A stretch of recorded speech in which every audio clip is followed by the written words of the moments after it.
will be at a I time. thought the lab was the dissection. No. The dissection and the lab are two different things. Well, the dissection is a type of lab, but What is the dissection of? the earthworm, Oh, yeah, we're gonna dissect. and the it. lab is over the reproduces the worm that. Regenerates. Yeah. Yeah. Yeah, I got And it. so the regenerating worm, the planera, is alive. So that's why we have to wait. And the earthworm's dead. Earthworm's dead. Gotcha. Yep. So we can do that anytime. Okay, so a couple things about the segmented worms. So we're still on those segmented worms. Some can reproduce asexually. So asexually means they don't need another worm to reproduce. They can do it on their own. Some of them can do this, but it's not super common because, as we've mentioned, this is not a really good survival strategy.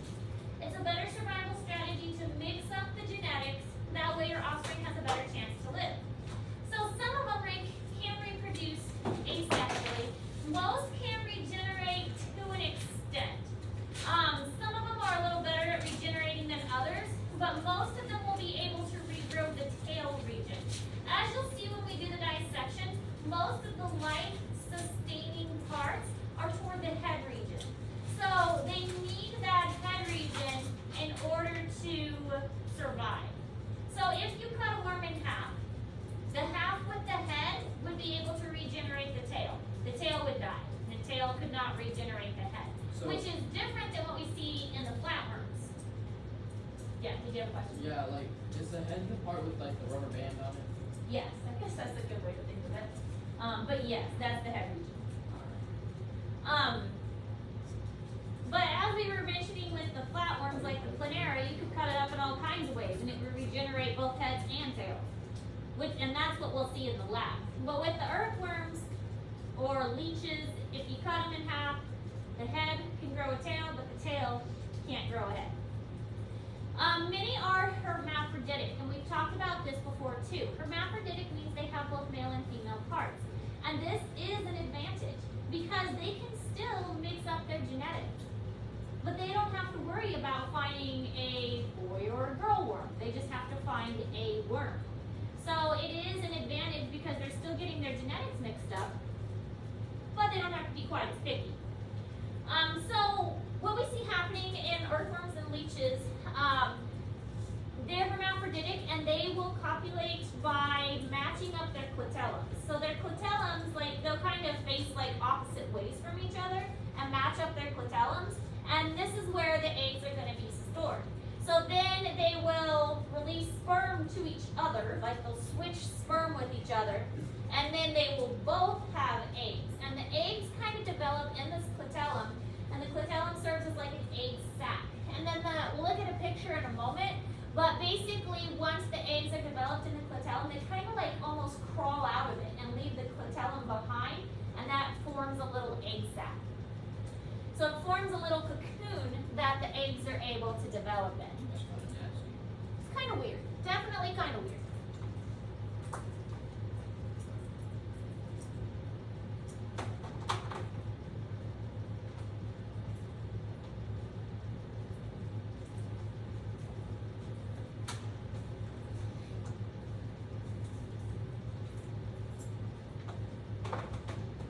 We used to have worms that I kept in class for a compost bin.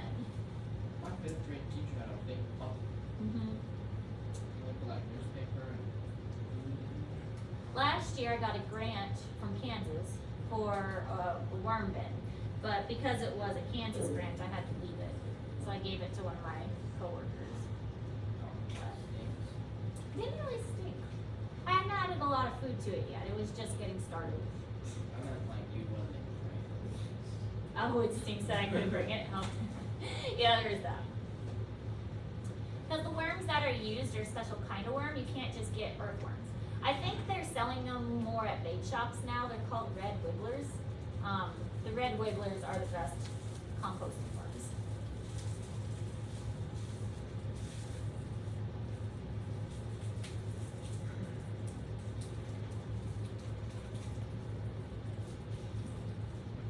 All right, so this is kind of how the process works. So this is a worm that's actually copulating, and you can see that they match up their clitellum. So the clitellum kind of matches up with the reproductive organs of the other worm. So here's the clitellum of one, here's the reproductive. So they're going to transfer the sperm this way, because this is where the eggs are going to grow. So you can see that these two worms, they've matched up their clitellum with the reproductive parts. Then it starts to form eggs in that clitellum, and eventually they do kind of crawl out of it and leave that behind, and then eventually the worms are going to hatch out of it. So it's really kind of an interesting process. This is pretty small, and you're not even really going to notice what you're looking at if you see it. So all that time I had those worms, I never really saw these little cocoon packets. But I knew the worms were reproducing because I never ran out of worms, and I'd see little baby worms in there. So, but I never really saw the cocoon packet because they are pretty small. They're probably under the dirt. Probably, yeah, most likely. And so it's kind of interesting that they just kind of crawl out of that clitellum and he turns into an egg sac. Earthworms are excellent recyclers. They are vital to the quality of our soil. They recycle leaf and plant debris and really do a good job of breaking that down. If you have a garden, earthworms are wonderful for the garden. They are not a pest, they are the exact opposite. They're going to help out a lot. Yeah, my grandpa would go buy worms from the bait shop and put them in his garden. Excellent for the garden because they're going to break down those nutrients and they're going to put that nutrients into the soil. And see, that's what happens a lot with our crops. This is kind of another thing. So plants need the nutrients in the soil to grow. Typically, in a natural environment, the plants grow, the plants die, the nutrients return as the plant decomposes. But if we are farming an area, the plants grow, we harvest it, and we don't leave anything behind to get recycled back into the soil, which is why we have to add fertilizers. Because if we don't, the soil doesn't have enough nutrients because we're not letting those nutrients return. Well, in a typical garden, if you're not harvesting like the entire plant, if you're leaving like the green and the leaves behind, then it can return that nutrients back into the soil. So it can be used again. And the worms do a great job of that. They're breaking up that material and putting it back into the soil so the plants can use it. Also, they're going to aerate the soil. The little holes and the tunnels that the worms create is wonderful for allowing more nutrients to get down to the roots. It helps the roots so they don't have to push through the soil as much because the soil is all churned up. It brings more oxygen down to the plant. It brings more carbon dioxide down to the plant. It allows the water to travel to the roots better because now there's these little tunnels that the water can travel through. And it mixes the soil up. So if there's soil that has more nutrients deep down, the worms mix that up. So now the soil has nutrients that are spread more evenly. Also, worm poop is very, very fertile. It's called a cast, and worm castings are excellent fertilizers. So that's part of the reason to have a vermicompost bin is to, well, basically you put newspaper in it, and then they eat the newspaper and break that down. But then you can also put like, banana peels and apple cores and things like that, and then they'll poop it out and make these casts, and it is super good fertilizer. Worms are excellent for the soil. They mix it up, they recycle the nutrients, they make little tunnels so the roots can go down the tunnels and water can go down the tunnels, make the soil so it's not as compacted, so it's more light and fluffy, all kinds of good stuff.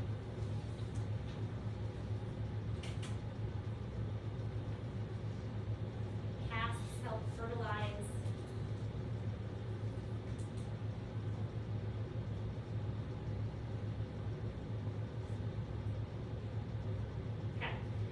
This, I'm not going to read all this. This just talks about everything that I just said about different ways that the earthworm is important for the soil. Can you go back? Yeah, just like. So it just kind of puts into words all the different things I said about how they're good for the soil. This will be a question on the test on Friday, is why are earthworms excellent for the soil? And you need to be specific, like they break down dead and dying material, they aerate the soil. The tunnels that they make provide ways for water to get down further. So you need to be specific with that question. but that will be a question on the test. See, you guys are gonna do great because I keep like giving you the answers.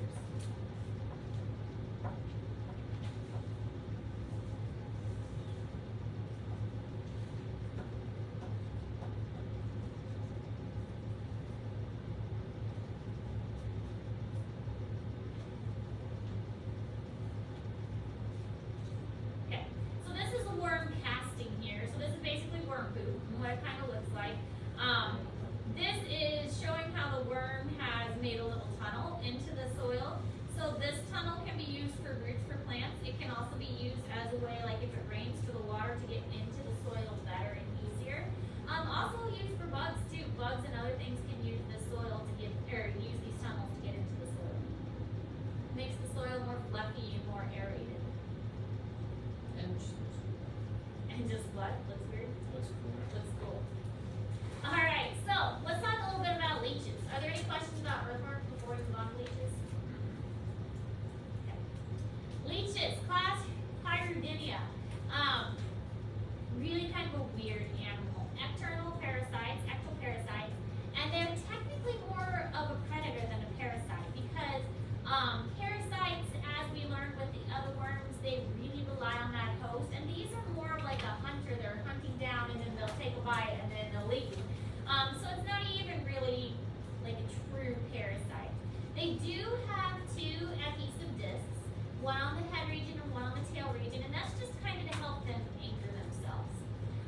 They secrete an anticoagulant. Yeah. How old is Mrs. Williams? You got 2 weeks there and then you're at EA there. Oh, doesn't matter. I think the EA is right. Oh, the EE. Is it the It's EE? the, Yeah. Is it the EE? I'm pretty sure. I hate spelling. I've never been good at spelling, and I can admit that freely because I can spell when I have to. Anyway, doesn't matter. I don't take off for spelling, and that's one of the reasons because I'm not very good at it. Anyways, so they secrete an anticoagulant, and this prevents blood from clotting. And this way they can drink freely because when the body recognizes that we have an injury, it tries to clot that to prevent blood from leaving. Well, the leech doesn't want that, and so it's going to produce an anticoagulant that keeps it open. And this is honestly what causes the itchiness, like a mosquito bite, because mosquitoes do the same thing. They produce an anticoagulant so that the body doesn't clot, and this is what causes the itchiness of mosquito bite later. They will typically gorge on the blood, like to an extreme, and they can grow quite a ways. Their body gets really, really big. They're stretchy, they don't have any bones, so they can absorb quite a bit. And then once they eat and gorge themselves, they can go for a long time without food again because they've got enough to survive for a while. We were talking the other day, I don't think it was this class. If you go to the Ozarks, leeches are pretty prevalent there. For about 9 months, I worked for the Missouri Department of Conservation as an internship. And we went snorkeling in the Ozarks, surveying for endangered fish. And leeches were pretty common, but they weren't the really big ones that you see in like TV and things. They were actually quite small, and they were very difficult to get off because they were super slippery and they gripped on really tight. So once you got it on there, it was really hard to pull the little thing off. It didn't really hurt, and I actually didn't get a lot of them. People I was snorkeling with, they got more specific. It was hard. Oh, does it hurt to take them off? No, because that anticoagulant, you can't even really feel it. And a lot of times I would catch the leeches because they get on my hands before they were able to get too far in. But they didn't really hurt. Some of the people I snorkeled with, they got them worse than I did, and then it kind of hurt a little bit more for them, I think. But anyways, we do have them around here, especially in the Ozark region. Mostly they're gonna stick to like grassy areas. So when we snorkeled, we tried to avoid like the grass that's growing kind of on the edge of the stream because that's where most of the leeches are gonna be. In the open water, there's not so many.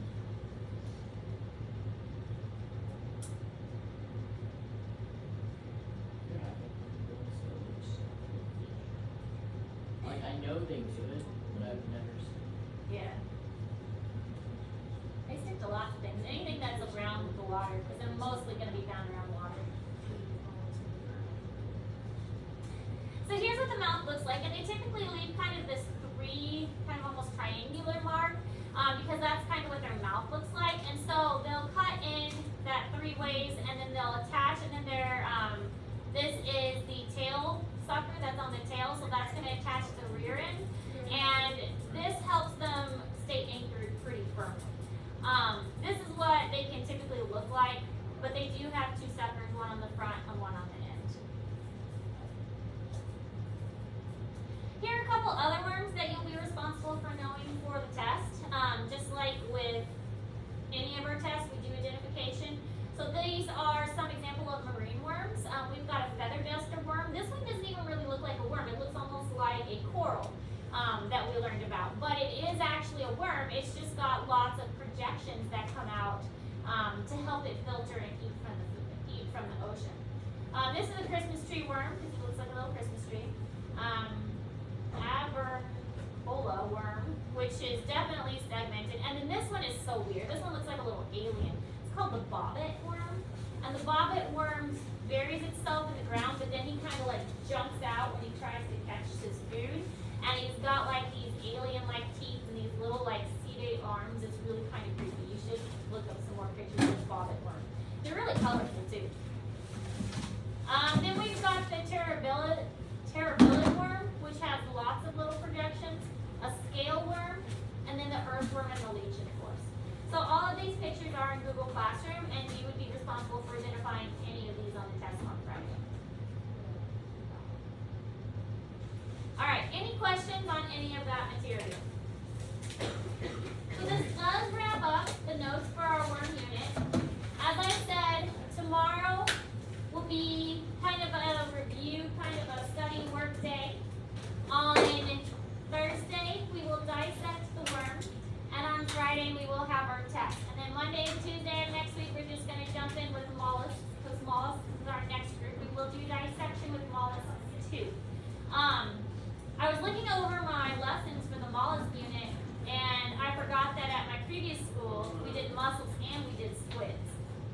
We don't have squids here, so we're not going to do the squid, but we may still do the squid dissection prep, because squids have a lot of cool things, and the dissection prep would at least help us learn about it, even if we're not really going to dissect them. So, any questions? Okay, so you do have a new assignment that is in Google Classroom. This is it's a really easy one. It's called the bloodletting article. So, bloodletting, you've probably heard about it before. In olden times, bloodletting was something they did to cure many different diseases. Put leeches on you and let them the bad blood or whatever. Yes. And so bloodletting was a very common procedure. I think even I think it was George Washington was, whenever they got sick, like even George Washington, they would let the blood out, and they let the bad blood out. Now we recognize that just bleeding a person probably doesn't help, because you probably make them more sick, and it's not necessarily their blood that is bad. But medical leeches are still used in doctors today. If there is a specific area that blood needs to be drained from, they will sometimes bring in leeches to do that. And the leeches have been sterilized or grown in sterile conditions, and it's perfectly safe if it's monitored. In fact, I think it was a TikTok video earlier, that it was a leech that had gotten off in a hospital and left like a blood trail through the hospital. So they followed the blood trail to find the leech. So it is, it's something that they still do, is this using the leeches. They also still use maggots to help in the medical field too. Yes, because maggots only target dead flesh. They don't target live flesh. So if there is tissue that is dying that needs to be removed, they will sometimes put maggots on it, because the maggots will only eat the dead flesh and leave the good flesh behind. So it's interesting that they are still using some of those primitive practices today. And that's what that article is about. So for the article, you're going to read the article, and you're going to highlight and underline, and then write on the side I think we've done this before. If you can't write on the margins, I know sometimes that's an issue. You can just summarize it underneath that this is what the article is saying, this is what the author is saying, this is my thoughts on it. But you should be able to highlight and underline as you read through the article. Okay? Questions? Okay, so tomorrow will be a work day. We will probably get a review assignment as well. And then on Thursday, I don't think it'll take the whole day Thursday to dissect because it's just a worm and it's pretty simple. So you'll probably have time on Thursday to work on some of these assignments and review as well, and then test on Friday. Sound good? Okay, get to work.